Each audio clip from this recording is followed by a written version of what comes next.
good, everybody? It's your boy Mac Mall back with another one from Not the Shop Podcast. I am your host, and today we got a special guest in the building, one of the OG legends from the hood. Man, I'm gonna let him introduce himself, man, because he definitely a heavy hitter and he got motion, and I'm gonna let him do what he do, man. Man, I appreciate it, man. You already know who it is, man. It's your man, Big Boss Bo Deal, a.k.a. Muhammad Ali, a.k.a. Stephen Dealberg, a.k.a. The Motivator, man. You already know. What's good, my boy? How you feeling? I'm good. What's happening? Good, man. It's man.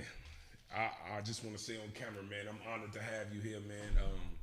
It's definitely a blessing to have your presence. I appreciate you. I've been checking you out. You know, we go way back since the Block Diaries. Man, you got a hell of a resume. You know, I didn't know how I was gonna do this interview, right? Because you are OG like me, man, and we had street ties and shit like that. But when I got to like going over my notes and shit, how I'm gonna approach this interview, you got so much positive, bro, that going on, and so much good shit going on Sure. that it ain't even really no need to even talk about that kind of shit, man.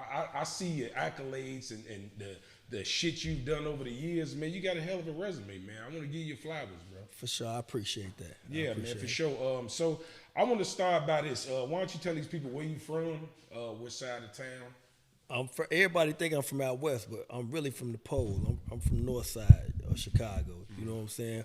Was born in Town of Garden, which is Marshall Field Gardens, now the Cabrini Green area. Moved to Noble Square, and then moved further up north to Albany Park area. You know what I'm saying? So that's really where I'm from. Even though a lot of my trouble, a lot of the banging and shit that we did it both out west and up north. But I'm really from the pole, though. Right. Yeah. So I wanted to ask you first, growing up, what was like growing up for you as a kid? Growing up for me, it was like everybody else, regular, you know, back then, we can go outside on the front and play, and you know what I'm saying? Shit like that. So I ain't had no real issues, you know what I'm saying? Good kid. You know, I grew up a good kid. Me, my two sisters, you know what I'm saying? Single mother household, you know, so regular life growing up, you know what I'm saying? Not nothing. We ain't have everything, but I had one of the houses that people used to be able to come over to, you know what I'm saying? Come over and watch all the WrestleMania events. I had all the new game systems and all that. So I can't say that I was one of them kids that ain't had nothing, because I did have some, but you know, we also had the roaches and the mice too. You know what I'm saying? So you know, just wasn't as poor as everybody else. Right. So having a pretty decent life, because I know how it can be when you growing up as a man. You know, a lot of times we don't have father figures or somebody to say, hey, this is the way to go. And sometimes we can try to figure out our own life. For sure. And sometimes it comes down to you get pulled to the streets, you know, because it's like the streets give you that brotherhood or that fatherhood in the OGs where, you know, this is something that I can cling to. So what I want to ask you is like, what was the turning point for you? The turning point, as like I said, as coming up, I was a good kid. Didn't want no smoke with nothing. Really kind of scary. So my mama, it was this dude who she let take me up to Animal Kingdom. I don't know if y'all remember Animal Kingdom, but they had like all the fish and everything up there. So he took me up there, brought my fish, and then when I made it back to the house, you know what I'm saying, he took my fish, ended up knocking my teeth out. And at that point right there is when I realized I never let nobody hurt or harm me again. So whatever somebody did, I try and beat what they did and go even harder than what they went to kind of make a motherfucker stand down. You know what I'm saying? And that was from past traumas. And even now, that shit still kind of affect me then. So after that happened, I was getting into fights and getting into trouble at school. So my mother moved further up north to the Albany Park area. And we moved there in a little project building, a CHA building, and we were surrounded by all these Latin folks. So they used to try and get us to join their gang. You know what I'm saying? And I'm like, because of past traumas, I'm like, I ain't letting nobody make us do nothing. So we called ourselves the Project Boys, because we right here from this building. So we went to war with Lundale and all the Jensen Park. We went to war with all of them, but it was too many of them for just this one building. So that's when I ended up becoming a vice lord, a double I Imperial Insane vice lord, and that's when we got the aid and assist and started putting in work up there and made a motherfucker respect us. Like, we the reason is double I's on Kersey and Lawrence and all through there. Like, we started that. We brought that up there.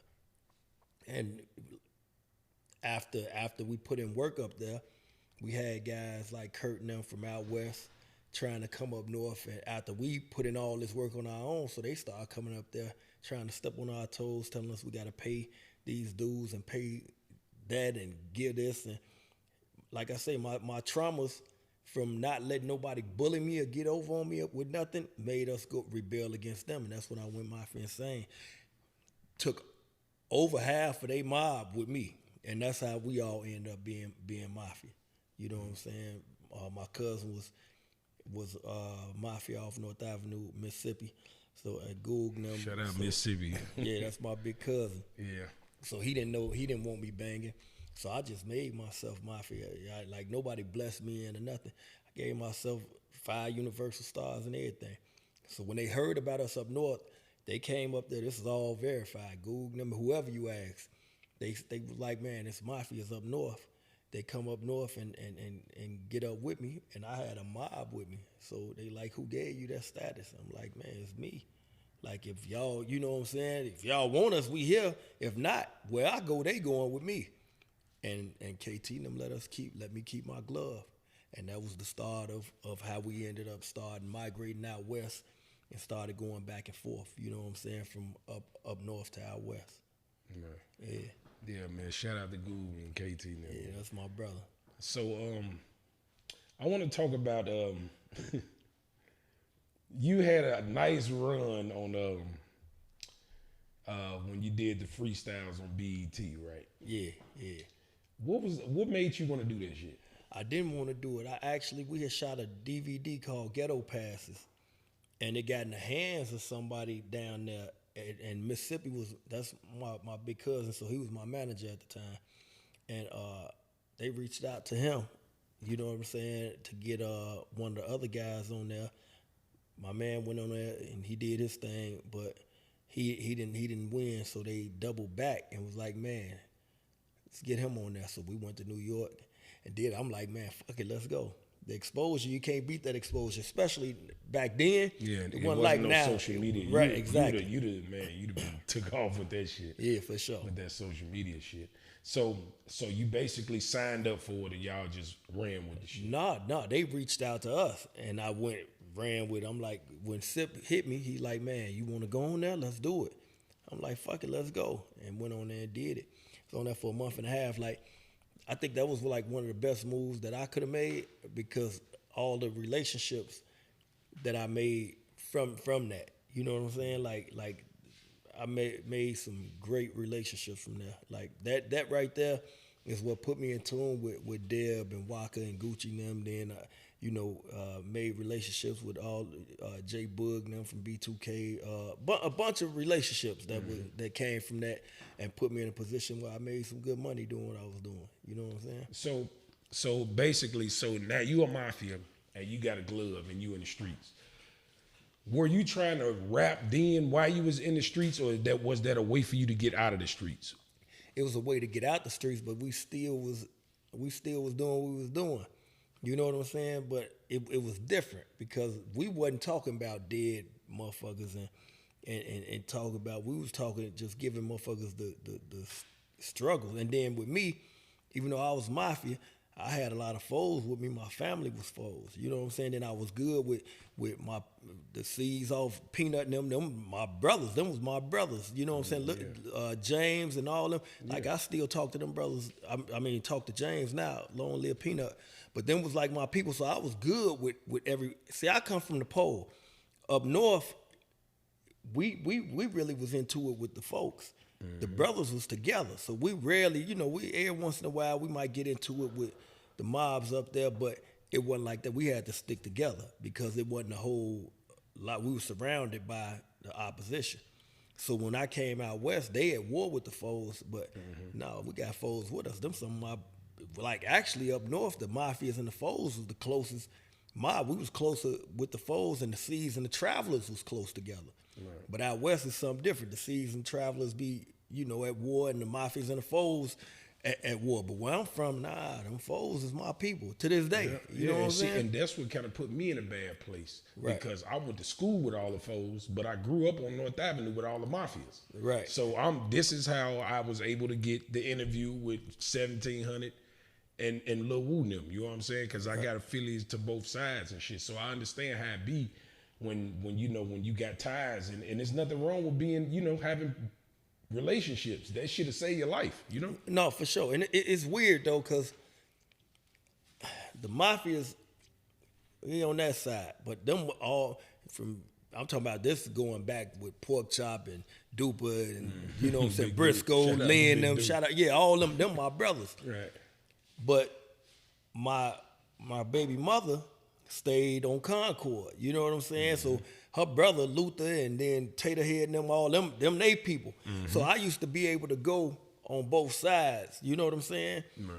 To where my kids grew up on that side. So like all of our kids ended up being on the folk on the hustler side. Yeah. You know what I'm saying? Yeah. So it's like, but I'm torn between both, because these is my brothers. I love these little brothers. But these is my kids. I love, so it kind of puts you in a... And it's so crazy now because my son, obviously was tied into some shit. But we at that age now, bro, that I'm looking, and because I don't get into the kid shit. No, you can't. But once I see what they posting on Facebook and motherfuckers telling me who they is, I'm like, damn, I went to school with his daddy. Right. Or I used to mess with his mama. Right. And it's like our kids are into it with each other. You know what I'm saying? Ain't that shit crazy? That's a fact. I had to mediate shit like that. You know what I'm saying? Yeah. Like, it's crazy, man. But I can't get in the middle of that or take no sides in no bullshit war that the kids is in. Yeah. You know what I'm saying? I just move my kids up out the way. And y'all stay the fuck over here and mind your business. Facts. That's the only thing you can do, Yeah. Yeah, so we get into the rap and we on BET. So how many episodes did you actually win total before you got crowned? It was the sixth week, I was on there for a month and a half, and then I got disqualified because I called a nigga. Yeah, I saw that. I remember. And then they disqualified me for that. Yeah, you know what I'm saying? So were those freestyles, or you actually had some shit in here? I was talking about shit that was going on right there, like people who sitting right here, them was freestyles off the top. Right. So did you actually sign a deal with Gucci or no? I signed the deal with Waka. Waka. Okay. Yeah, I remember y'all had that relationship. So how was it like when you met them? Like, what was it? Just a phone call, like come slide with us or what? No, with Waka, with Gucci had problems with JoJo Capone. So JoJo Capone then was telling Gucci, you can't come to Chicago. But Gucci manager G-Boy had a relationship with Mississippi. And Sip was like, man, Gucci want to come to the city, but he's scared to come. Now at the time, we don't know who he got beef with. They just said it was some GDs from out south. And we like, well, don't know GDs run this city. Like, we vice lord. So tell them, come on, we got them. You know what I'm saying? We showed up about 200 deep for him. It's all on the internet. We showed up about 200 deep, made sure Gucci was good. That's when JoJo Capone hit me and was like, man, why you protecting these niggas, bro? These niggas ain't right. I'm like, I ain't protecting them. Relationships, you know what I'm saying? And JoJo stood down respectfully because of the respect that we had for each other. And they gave him a pass, you know what I'm saying? And that's how my relationship with Gucci started. What was the issue between them? I don't know. Because they out south here and he in fucking Atlanta. So. Something with but JoJo, you know, he moved around. So I think they had booked him for something and he didn't show up or something he didn't do it for him. You know what I'm saying? But Gucci was kind of weird. You know what I'm saying? So me and Gucci always fall out because he's bipolar. So if he don't take his medicine, you don't know which Gucci you gonna get. So he doing better now, and this is a new Gucci. So I like seeing him how he is now.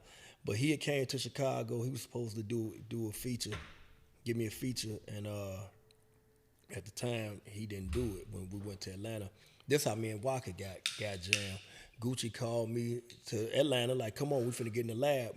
We go to Atlanta, you know what I'm saying? We get in the lab, but Gucci come and he leave. He like, I'll be back. He never come back. Waka and them in the lab and stayed with us, and that's how I got jammed with Waka. So he didn't do the song. We did a couple joints with Waka and Wu, and then we came back to Chicago. Now, we come back to Chicago, Gucci got a show here a couple months later. He come to do the show, and he called us to come out with him.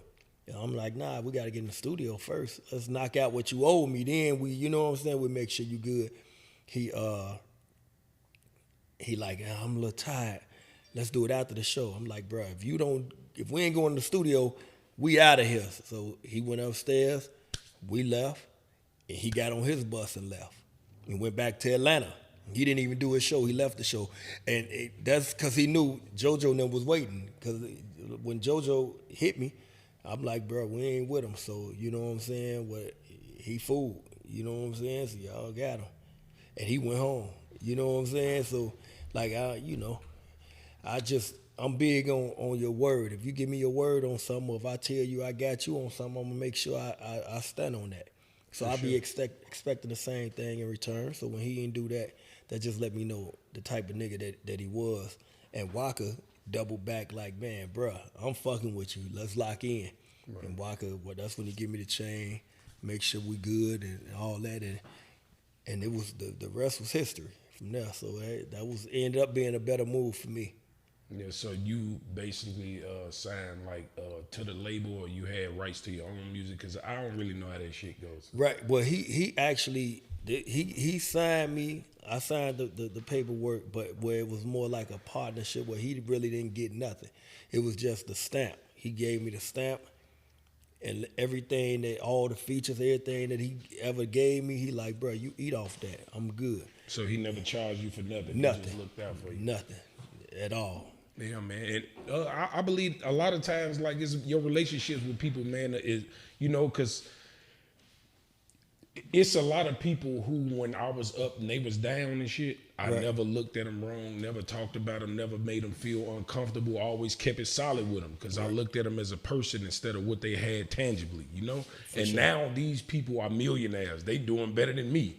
And they always tell me, like, man, Joe, I remember when I was fucked up, bro. Even though you had your shit going on, you never looked at me bogus. You never treated me like I was beneath you. Right. And niggas show respect for that kind of shit, man. Yeah, no, without a doubt. For sure, man. For sure. So the relationship with Gucci fell apart. So you said he was like, I didn't know he had bipolar shit. See, you been around this nigga. I don't know, but because to me it seemed like he made a lot of bad decisions when it comes to 1017. Like, all his artists is like, you know, they all over the place. It don't seem like he got good leadership skills. He don't, but one thing I can attest and say, he always went to the trenches and got the brothers out of there. Gave him a chance. Now we know how them shorties is now. They gonna do what they do no matter what you give them. So especially if they get a bag. Yeah, without a doubt. So I can't knock him when people like the 1017 curse and all. I can't knock him for that because he gave him opportunity. Now what they do with their opportunity, you know what I'm saying? Facts. But do you think he tried to give him guidance, or he was like on some gassing him up, like turn up, little nigga? No, I think he tried to give some of them guidance, like, because the Gucci now is a different Gucci. I salute this Gucci now. They say it's like, clone. What you think? Nah, that's him. I know him. That's him. That's his ass. That's his ass. I was fucking with him for a long time. Like, that's him. Yeah. You know. So, but he got a good girl in his corner. He taking his medicine, and you know what I'm saying. And he wasn't doing that back then. Right. Like, he don't fuck with the drugs and shit no more, you don't think? Probably weed or something. He don't look like he be off some other shit. Yeah, I don't think he in help. He be working out. He be, you know what I'm saying? I salute that Gucci. Like, I love seeing the brothers elevate and do something good, man, better than what they was doing. Because before Gucci, we'd fall out, have some of the biggest arguments over the phone, and then he called me back later like, yeah, what's up? Like he cool, like he forgot about what we just had. You know what I'm saying? Shit. Yeah, it was weird, bro. So I want to talk about a few years ago, right? And I didn't know him really personally, but we met a few times, spoke, you know, chill, cool dude, man. But you lost your brother a few years back. How did that impact you, and how did it make you feel? Man, that I still deal with that, and it's really only been like a year and a half. You know what I'm saying? That's something that I deal with daily. You know what I'm saying? So it's like, Were y'all close, or just like brother? no, we was close. We was close. Mecca was that one person that you know who got your back, who gonna ride with you right or wrong. He not going nowhere. You know what I'm saying? He used to give me Die Hard Gangbanger vibes sometimes, because he used to always have his hat broke off and shit. Yeah, he was heavy on that. He was heavy on that, but he started changing though. You know what I'm saying? He started changing. He one of them niggas that he with you right or wrong, and he not running off and leaving you. He'll go up against the world with you. Like man, what they talking about? Fuck him, and we'll be right there, me and him. You know what I'm saying? So that's something that, you know, I don't think you ever get over certain deaths. You just learn how to live with them, and you know, you just learn how to live with it. But that's something that I deal with daily. I think about him daily. Got him tatted right here on my side, his face right here, so I see him every day when I get out the shower. You know what I'm saying? Like, so I see him every day. That's what's up, man. That's what's up, man. So you so then how did you meet Trey? I met Trey through my homie B Jilla, Paperboy. He was B Jilla. Shout out to my boy Paperboy. hey, I already hollered at him. He gonna be up next, man. We talked already, so shout out to Paperboy. Yeah. So then this nigga Trey comes up with the Block Diaries shit. How did you feel about that, man? I think it was dope, because it was something for the city that you know you hadn't seen since like the Awakening and shit like that. So it was something dope, good series for the city, and it represented the city in the right way. So Mecca is actually who pulled me into that with Trey. He like, man, Trey and them doing their thing. Then when Trey hit me, you know what I'm saying? Anything Trey hit me for, I'll be on point for. The same way if I need him, hey, bro, I need you on this, and he get right on top of it for me. So yeah, I think, me personally, I think the Block Diaries made a lot of good relationships amongst a lot of good people, because a lot of good people came from that show. And at one point in time, I was in it so deep, it made it seem like we all knew each other, and I hadn't met nobody but the people who I was in the scene with. You know what I mean? Like, I hadn't met people that was in the other scene, but we was all part of one movie. Right. You feel what I'm saying? So that was dope as fuck, man. So after the Block Diaries, would you say that's what inspired you to doing your own thing? Nah, I never wanted to do no movies. I never thought about doing no movies. What happened was I'm laying in the bed. Mike Epps first. Like, that's my brother. Shout out Mike. He say, man, bro, them Detroit niggas got the movie game on Smash. He like, bro, you right here in the Midwest, man. You got the streets. You can go anywhere in the city. And I got Hollywood. They go hand in hand. He said, bro, I'm telling you, if you put some shit together, I'll help you. I'll show you how to structure it, help you get it in motion, and you gonna eat, bro. You gonna make a bag. I'm like, okay, I hear him, but I really didn't hear him. So I'm laying in bed and I'm watching, me and my wife, I'm watching my man Coach Steele movie, Can I Get Some? After that movie went off, I said, man, my man wrote that movie. I'm finna write a movie. I grabbed my computer on the side off my nightstand, opened it up, started typing. Didn't know what it was gonna be about or nothing. I asked my wife, give me 2 ghetto girl names. She gave me 2 names. Now I'm writing. Come up with it just like that. We shot that, and it did what it did. Like, it cost me like $12,000 to shoot, but it made about $50,000-$60,000 profit after that. So I'm like, man, there's some money in this shit. You know what I'm saying? If I could do that off my first script, I'll get right back to it. Come up with Tyrant, Like Father, Like Son. The movie took off. Like, when I tell you that motherfucker did millions of views on Tubi, and when I saw the first check and saw like 6-figure checks coming in, I said, damn, the movie did so good they hit me and say, man, if you can come up with a part 2, I guarantee you gonna get rich off of this because the series gonna come after that. And that's what I did. And the money that's, I'm gonna show you some shit when we get off camera. You know what I'm saying? Mm-hmm. But it's been lovely, man. That's the best. And I done been on 106 Park. I done been on tour with Gotti, with Waka, with Gucci. I done did a lot of shit, made a lot of moves. Did real estate where we done sold houses for, you know what I'm saying, a few $100,000, me and Paperboy.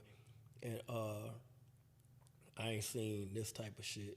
Like, even when I had a joint, when I went down on my drug conspiracy on Keystone and Thomas, we was getting 10,000 a day. I ain't seen this type of money coming in like I'm seeing right now off something legit.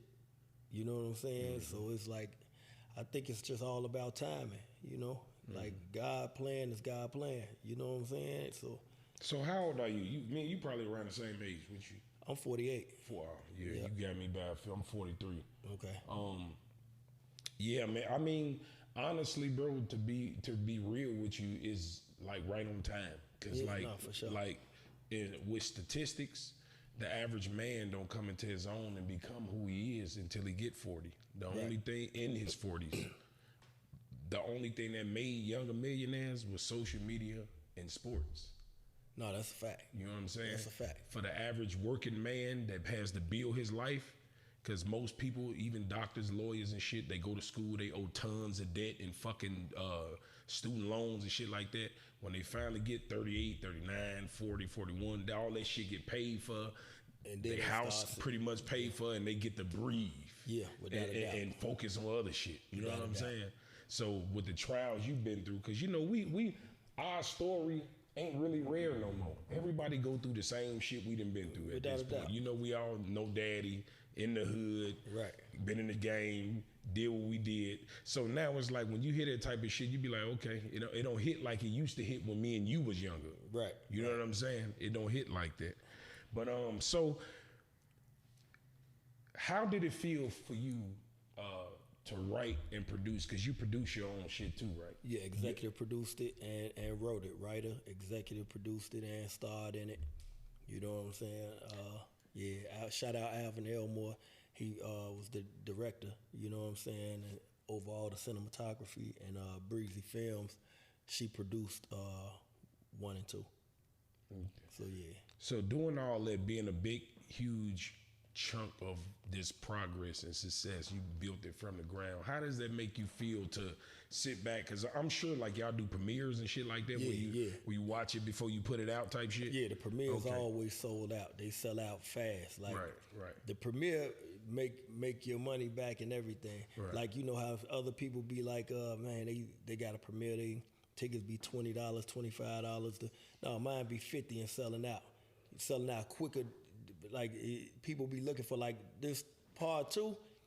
We got man, this shit, I promise you, is better than the first one. You know what I'm saying? Then we got other people in it, like outside of the people that was in the first one. We got Rico Oh So Funny, we got Burn Poe, we got my cousin Tierra, we got a number of people in it. You know what I'm saying? Lil Chris, we got a bunch of people in it, man, and the story on point. You know, I never wrote no movie before. They say it's a formula to writing it, but everybody that see my scripts, like the people who really write, I'm talking about who up there on the upper echelon level, like, damn, bro, you a hell of a writer. You know what I'm saying? A lot of it just be from life experiences, just being out there and being able to paint a picture of things I done been through or seen coming up. You know what I'm saying? So it might seem hard or difficult to other people, but to somebody who been living it, you kind of, you know what I'm saying? It is what it is. So when you sat down and watched your first movie, was you like a kid at the candy store? Yeah, because everybody was there, my whole family, my wife, my kids, everybody. And just to see the feedback of the people in there. Like, I've been to some premieres, you know what I'm saying? And the premieres ain't shit. The movie ain't nothing. I'm sitting there, nobody making a sound, but at the end of the movie, everybody get up and clap. Your people cheer you on because it's still an accomplishment. But when you hear people interacting with the movie while it's going on, you know you got something, because they ain't gonna laugh at nothing that ain't funny, or or be locked in to they some locked shit in. that ain't Right. They locked in. You know what I'm saying? And like I say, I salute. This is one thing that I want to address when it come down to the city, though. The city is so fucked up to where niggas make it a competition with everything and everybody.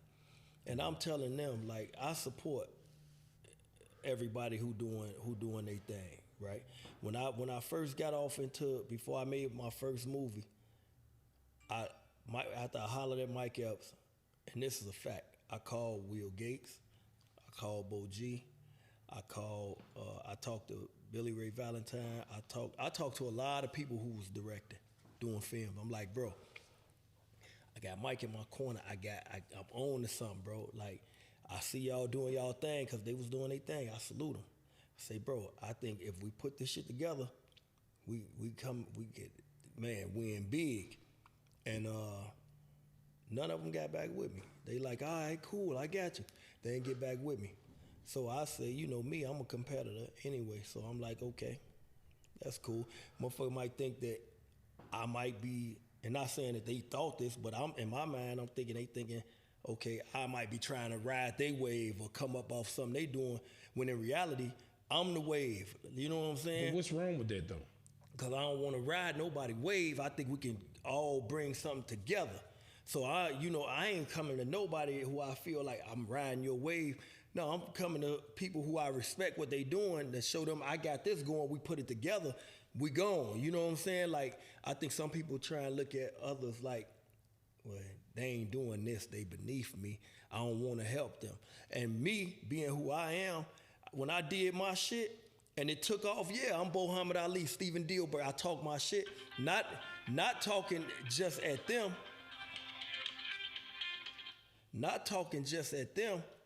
but just in general. I made an accomplishment. I'm reaching goals and breaking records. I'm talking my shit. That's what I do. I've been doing it when I was doing music. They know I'm gonna talk my shit. I guess some people took it personal, like I'm aiming at them. But nigga, I'm not aiming at you. When I'm talking, I'm talking about the world. I'm trying to compete with 50 of them. I'm not trying to compete with nobody where I'm at. Like, we in the same place. Well, actually, I'm doing better when it come down to these movies. Like, numbers don't lie. A motherfucker, I wouldn't give a fuck. And I say this, I promise my right hand on this thing, looking at this camera. You go get 50,000, I go 50,000. Let's put that shit on the table and put your movie against mine and let the people choose. I'm gonna run off with your motherfucking money. I don't give a fuck who it is. They know I talk my shit. They know I back it up. And I be humble, but I also don't play with me neither. You know what I'm saying? Don't get on there and talk that shit and that, because I support the city. That's why the city support me and love me, because I show love. It's not nobody in the city that can say that I ain't show love. When you talk to Herb, Bibby, you talk to Keith, you talk to Dirk, you talk to Rest in Peace Duck, you talk to J-Main, you talk to, I don't give a fuck. Lil JoJo, rest in peace him. They know I always show love, period. I don't get off in the middle of none of they shit. I try and help them all. I give them all game. I give them all connects. I bring stars to the hood, show love, taking pictures, uplifting the community, out in the community, giving back. I do that. And I think sometimes people take that for granted, or they feel like, oh, he got soft because he doing that. Nah, I just changed my life. I'm doing something different. But don't get it confused. I ain't shit to play with neither. You know what I'm saying? Like, those traumas still come back. So don't step on my toes. I won't step on yours. And I'm going to greet you with palms up, smiling, nothing but hugs and love for my people. You know what I'm saying? I just, I don't know. That was a trigger, man. I don't know if I just went off into something else, man. But, no, it's all good, man. I feel you, man. Listening to you talk, man, I feel the same way, man. You know what I mean? Because you gotta stay. We getting older now, bro. And like, when you're not active, a new generation comes that don't know nothing about who you used to be. You know what I mean? And so you're not doing nothing wrong by acting 40, my nigga. Yeah, no, you know what I'm saying? I tell them. And it's just a part of growing up. We OGs now. You know what I mean? So, and that's what I wanted to talk about. I saw you doing back to school giveaways with J-Main and shit. Man, that's some dope shit, man. I see you speaking, like I be seeing your messages and shit. You promote eating fruit and shit like that, man. That shit dope as fuck. You know what I'm saying? I appreciate like real shit. So with this movie shit, man, are you gonna stay independent or are you trying to get signed like a Netflix deal for a series, a season, or some shit? What are you trying to do with that? No, you know what? The independent route is the way to go. But I got some stuff on the table right now. I'm gonna show it to you when I look. No, matter of fact, don't say nothing. Just when you see it, when you see this right now, you just tell me what you think, so the people know I ain't bullshitting, man. Like we got some right now on the way, and this what I'm finna get for my series coming up right now. That's dope as fuck, my nigga. Now, look at the date when it kick in, right? The date when it kick in. That's dope as fuck. So you know what I'm saying? I told motherfuckers, bro, I'm finna be rich off these movies that shit in a dope year. As fuck, bro. You know what I'm saying? So it's working, man, and I see why motherfuckers mad because people been doing it or been doing it first, and they feel like I'm stepping on their toes, but I'm not, because I'm still representing the city and putting a light on the city the right way. So doing that only bring eyes to the city for everybody else that's doing their thing, man. So I'm still not gonna hate on the people who hating on me. A lot of people hate, bro, because they don't be mad at what you're doing. They just be mad because they feel like they can't do it. They be battling themselves. Yeah. It ain't got shit to do with you, bro. You could have been anybody. And I had to learn that. Don't take it personal. It's not the physical. It's not you. Right. You could have been me. I could have been you. Right. You feel what I'm saying? It's just a position. Niggas be scared to live. And this is why you have so many average people, because people are scared to jump out the box. Yeah. They scared to go against, they scared to lose. You can't be great if you scared to lose. That's a fact. You feel what I'm saying? Like I've had businesses, bro, that I've literally went in the hole for a year and a half before I even started making a dime. Right. You feel what I'm saying? Like for real, I was so locked in, but at the end it panned out. You know what I'm saying? But it took, like, you don't have no glory without a story, my nigga. That's a fact. Every motherfucker I know that's successful can tell you where they came from and how they got there. That's a fact. You feel me? So real shit. So I see you. So you got a bakery? We got a bakery. Man, let's talk about that, man. We got a gangster nigga with a bakery, man. Come on, man. Listen, what we doing? It's my wife's bakery. It's called Carmi Cakes. It's in Elmhurst, Illinois, 158 North York Street. We right downtown on York and Elmhurst, right in between the movie theater and Starbucks. So we got the real estate is grade A. You know what I'm saying? Nothing but traffic. Now, what happened, my wife had the company and she was baking cakes out the house. And shit started doing so good, she making 6 figures a year out the house to where there ain't no room in the refrigerator for food because it's full of cakes. Right. So I'm like, we gotta get a location. You know what I'm saying? She found the location. We invested in it, got it up and running, and the rest was history. So you work in there too? I go in there to give her a break because we got workers, but she be in there all the time because she got it. You know, it's everything baked fresh. Dream. So it's her dream, and she baking everything fresh daily. So she in there 4, 5 in the morning getting everything together to open. So I come in there and tell her, all right, you can go home. I'm gonna work today. You know what I'm saying? Give her a break to get up out of there. Yeah, that's what's up, man. I know this, man. It's very, very fruitful and good to have a good woman by your side. That's man, a fact. You know? I don't have one right now, but I see like a lot of good homies I got and a lot of niggas that got a lot of good shit going on. Right. They got a wife and shit. And I think that's some dope shit. For sure. You get a dope wife that believe in you and support your dreams, and she ambitious just like you. That's a beautiful thing. I ain't gonna front, like, I ain't think it was gonna be like this. You know what I'm saying? But I don't regret it at all. Like, it's something that I look forward to going home, a home cooked meal, dinner ready. You know what I'm saying? Like, my lunch is ready for when I'm leaving to go to work. Here go to lunch there. You know, when I'm out working, I'm shooting and all that. She ain't calling, blowing me. Where you at? Nah, she know I'm working. You know what I'm saying? So I think it's just finding that right person. When you find that right person, it's a beautiful thing. You know what I'm saying? I done tried it a few times before. Now you've not been getting married, not getting more than married, one? but tried like relationships. Right, like, right, you know right. what I'm saying? And I ain't. This my first time in life finding something like this. You know what I'm saying? How long y'all been married? We've been married 2.5 years, but we've been together 7 years. Okay. You know what I'm saying? She around your age?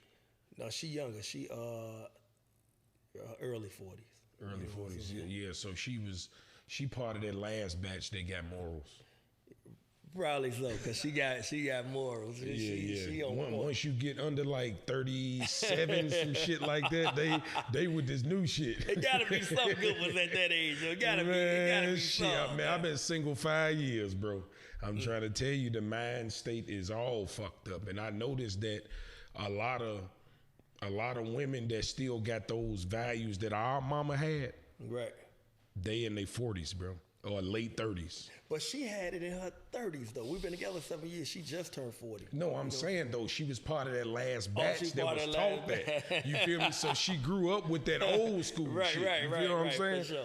You know what I'm saying? She probably still listen to Al Green and the Isley Brothers and shit. You feel me? She listened to all, know, all that. Yeah, she part of that batch, that last part of that good batch. You feel me? Because, you know, me personally, I've been dating young girls, man, 23, 24, 25. See, yeah, you asking for it. Yeah. See, I got daughters older than that, so I can't touch that. You know my son, so I wouldn't date over my daughter age now. My daughter is 22 now. Okay. You know what I'm saying? But my son is 27.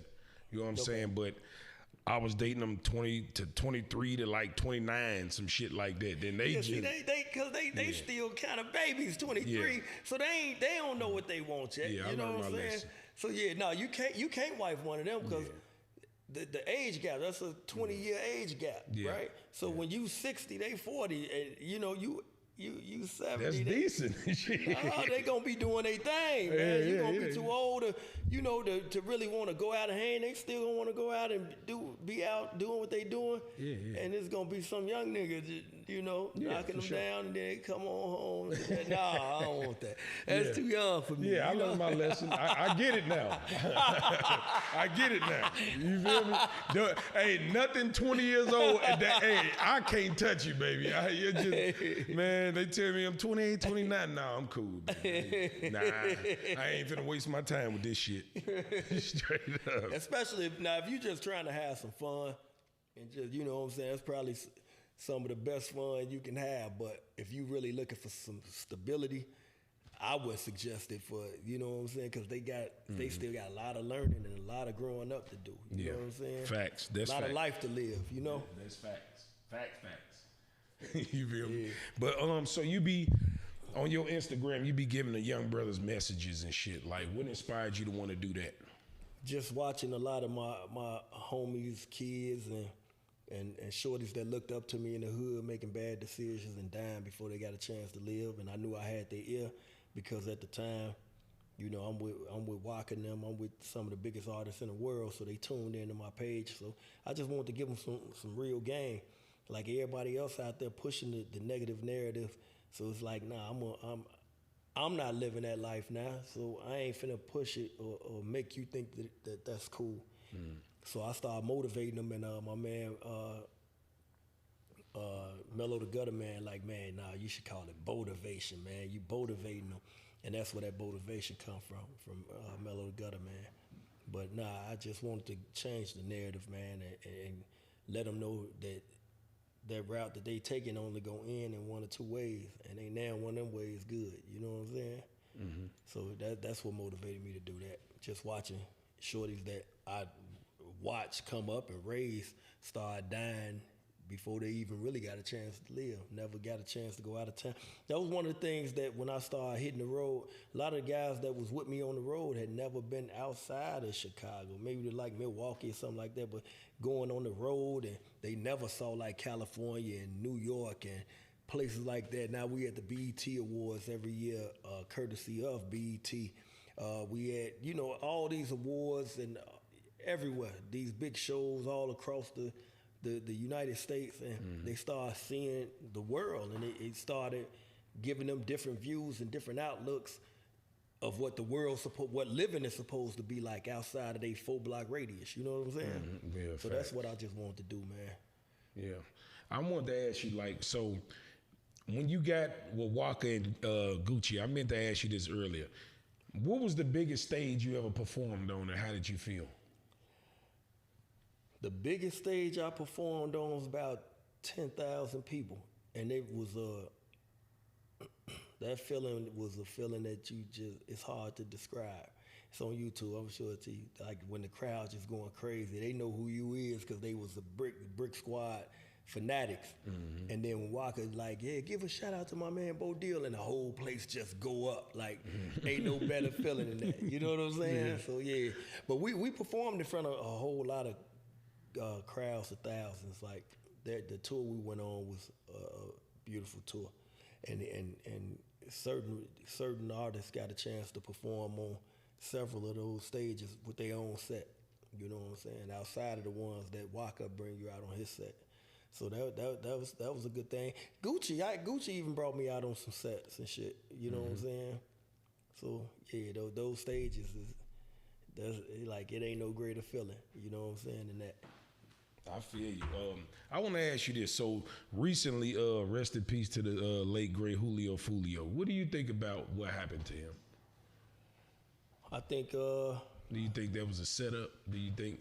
Because I don't know if you're familiar with what happened, but he was kind of like going live the whole day and shit. I seen that. Yeah, I seen that. I think sometimes when you done ducked death so many times and you start feeling invincible. I think a lot of these shorties, when they get money, they feel like they can't. It ain't gonna happen to them. I talk to shorties here like, bro, you know a motherfucker will kill you, right? And man, them niggas some hoes. Them niggas was some hoes. If they was some hoes, it wouldn't be that many of y'all dead like it is. Like everybody, like I don't go off when niggas tell me that type of shit. Like, oh man, them niggas some bitches. No, them niggas ain't no bitches. They was bitches. You know what I'm saying? They wouldn't have that land. Y'all be on their land and everywhere else. So I think he just had poor judgment, man, and didn't really value his life for the position that he was in. You know what I'm saying? Like going live and you got all these miscellaneous girls and people with you, and you know what's going on. Like he know what's going on. Yeah, and a lot of people were saying like he was broke. That's why he was there, because the hotel was like a sleaze bag. Why would you Julio Fulio? Why are you even there? You should have something with a security and the valet. I ain't going no hotel ain't got valet parking. You feel me? Yeah, now I don't think he was loaded with money and had, you know what I'm saying? But he was in a position where he could have made money. Like I watched, because you got to think, El Hitter, I got him his deal, right? I watched Hitter go through hundreds of thousands of dollars, man, in 1 year. Like run through it to where it's nothing the next year. Now it's show to show. Because bad investments and not making investments, and I try and give them the game. So you might have some people that say, "Man, Bo didn't get hit of the game." No, I did. All the people around know I told him, "Take this, invest in this, get you this property, put this money in these stocks, dude." You know what I'm saying? But you can't tell these shorties what you think that could help them, because they feel like, man, I'm good. I did this. I'm the reason. I just make another hit. Not knowing, man, it ain't easy to make a hit. Sometimes you stumble up on one. You know what I'm saying? And you know, and I watched it be all bad for him to where now he locked up, man, free hitter. But I mediated a lot of beefs with him. Like it's a lot of shit that I be doing, man, and trying to show these shorties a different way and try and bring them the right way. That's why I can kind of relate to Gucci, because I really tried to work with him and really tried to give him advice. And you know, you can't make them take it. You can give it to them, but it's up to them to take it and what they do with it. You know what I'm saying? For sure. Yeah. It's so Chief Keef started the wave, the drill shit, right? Right. And I've been doing a little homework on the situations from out south, and a lot of people that lost their lives behind this drill music as it pertains to this old block shit and all that, right?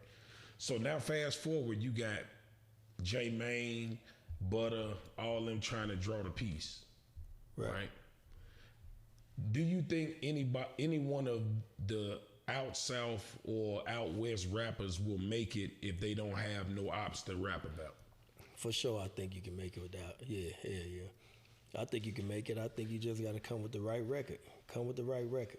Because I tell everybody, you think that you got fans because you doing all these views. They not fans of your music. They fans of what you talking about. They want to be nosy and hear about the next op that y'all gonna smoke or who y'all smoking on. Them ain't real fans. You know what I'm saying? That shit don't last long. Just put a target on your back, and the majority of these people go down. You know what I'm saying? Or they have money for the time being, but that shit run out. You know what I'm saying? Because it's not nothing authentic. Like those not real fans, man. It's funny you said that because I saw some shit the other day where they was talking about Sexy Red. What's the other girl with the orange hair? Ice Spice. Ice Spice. And another female rapper was Glorilla, probably. Probably so.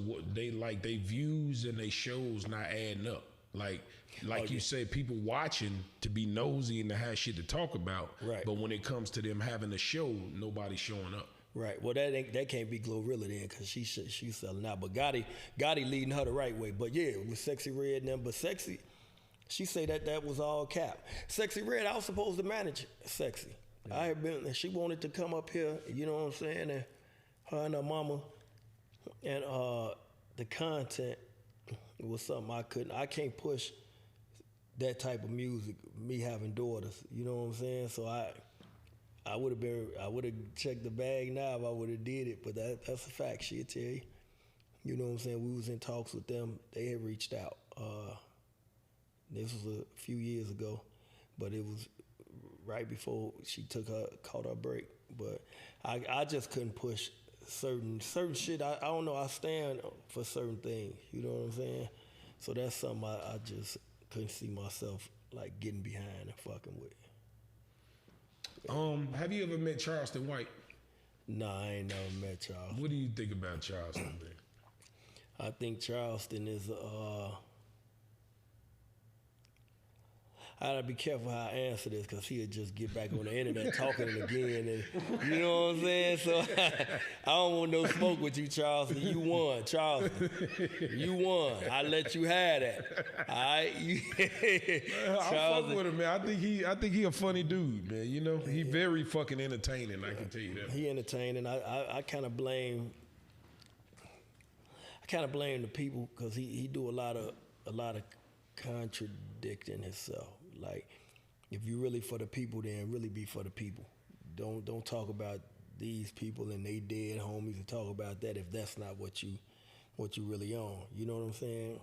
Like, the man threatened me to shoot me and then call the police if I try and get down on him. So, like, you know, it ain't fair. You can't win. You can't win with that. But I ain't at the end of the day, he's basically saying the person that he is on the internet, he's not in real life, and that's what he stands on. The fact that he does the same shit you do, like as far as the community, and he's into politics and law changing and shit like that. So he basically said he come to the internet to talk dumb shit, and that's why I don't take nothing he say serious. That's why I say it's entertaining for me, even though he say a lot of dumb shit, but a lot of emotional people take that shit to heart, and they shoot back and make them famous. You know what I'm saying? Me personally, I look at it, it's funny to me. That's it. I don't take that shit with a grain of salt, bro.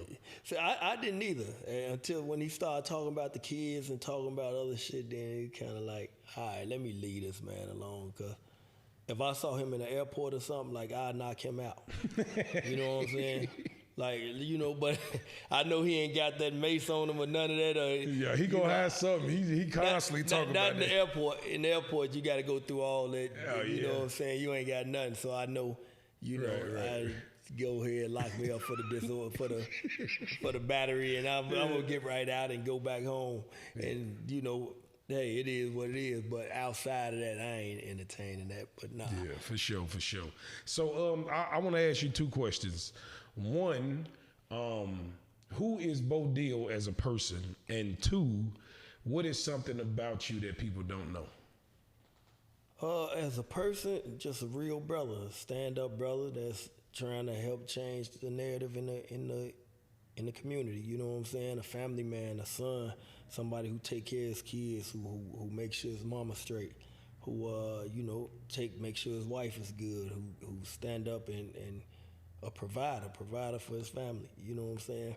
A lot of people, when they meet me, they be a lot, and I get this a lot. They like, man, I didn't know you was this approachable. Like, you know what I'm saying? Like, when I see you on the pictures, you be frowned up, and you be, so I ain't really know. And I'm like, nah, that's really just, really like from past traumas. But Poker really, face. yeah, that's it. I don't want no, you know, I don't get want that no a lot smoke. too. Yeah, I'm good people. Yeah. You know what I'm saying? I don't even listen to a lot of that rap music and all that shit. My playlist consists of R&B and gospel music. Like, I be laid back. You know what I'm saying? Yeah. That's like one of the biggest misconceptions, thinking that I'm not easy to approach or I'm not as inviting as I am. Like, I fuck with the people. Yeah, for sure. That's what's up, man. So, one more question before we get out of here, man. If you had a message to tell the youth, man, what would it be, man?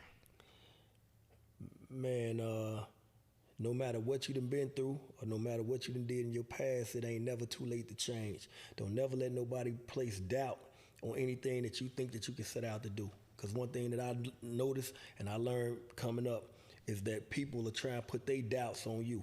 Just because they scared to go out there and get it, they want to put in your head that it can't be done. Just because you can't do it don't mean that I can't do it. You know what I'm saying? So find something bigger than you to live for.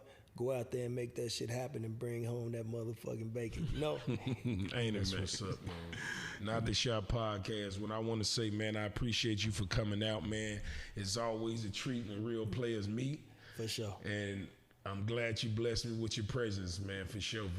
No, it's all love, man. Thanks for having me, you know. Okay, tell these people where they can reach you at your social media platforms before we get up out of here. Man, you can reach me at on Instagram at BoDealBSM, Facebook at BoDeal, Twitter at BoDealBSM,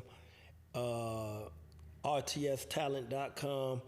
If you're trying to be an actor, submit your actor submission forms at rtstalent.com. And man, we just grinding. Be on the lookout for Tyrant 2, November 16th. And then the series coming right behind that, man. So I ain't fucking around, man. We gonna keep working, man, and keep putting on for the city the right way. For sure, man. Bo Deal, y'all. Not the Shop Podcast. Till next time.